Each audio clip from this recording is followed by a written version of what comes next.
this storyline its own film? A lot of things. I think one, the climate for these kinds of movies allows for the drama, the intensity, the character-driven nature of what a Dark Phoenix story needs to be after we did Logan, after all of the different things that are happening in the genre now. And we felt like after the last X-Men movie we made, Apocalypse, which was huge in scale and scope, we wanted to actually tell a story that could do that, but could really be also intimate at the same time. And the Dark Phoenix story is this intimate story about, as you know and you all know, a central character in Jean who starts to lose control. And that's all it is, really. It happens to manifest as superpowers in huge destructive ways, but it is about someone who loses control and the people who love her. Some of them want to save her, some of them want to save the world from her. And so it fractures this family around her as she herself is fracturing. So for me as a writer, as an artist, as a filmmaker, telling that story after Logan, telling that story after we had gone huge on Apocalypse, it just felt like the right time to tell it. How you prepared for this? And like, I'm talking like even nitty gritty, like this is the kind of stuff that I'm speaking for all of us again, like I want to know. It's like, you're, oh now cosmic rays are flowing through your body. It's like, what? Yeah, I prepared with a lot of cosmic rays. A lot of microwave on a lot. Like, Yeah, I used to stand by the microwave and just let them flow into me and feel the power. And then I'd go scream at my mum for a while and be like, sorry, Dark Phoenix, sorry. No, I mean, preparation-wise, Simon and I were going back and forth for months with, we mainly studied kind of schizophrenia and multiple personality disorder. When you see the movie or if you've read the comics, you'll know why.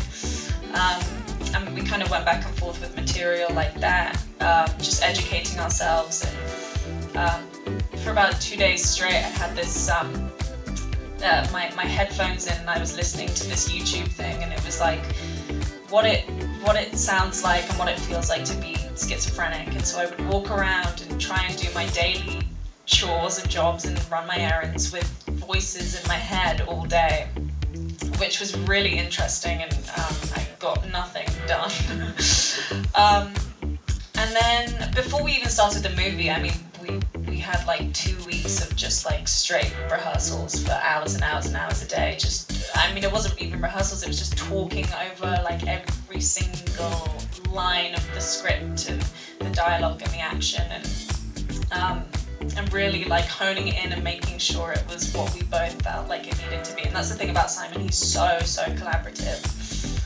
And so when you say, you know, if there's something that didn't feel right to you, it comes across to the audience. But I think for all of us, by the time that we started shooting this movie, we knew that everything in that script felt right and felt justified. And so that was just such a gratifying experience to do that with Simon. And they were all really excited because on movies at this scale, for whatever reason, it should be the opposite. But on these big movies, you get the least rehearsal time. On an independent movie, on a smaller movie, you get more rehearsal time, partly, I guess, because you have less shooting time. So you have to be more prepared going in. You don't have 3 hours in the morning to find the scene. You can't fall behind in schedule.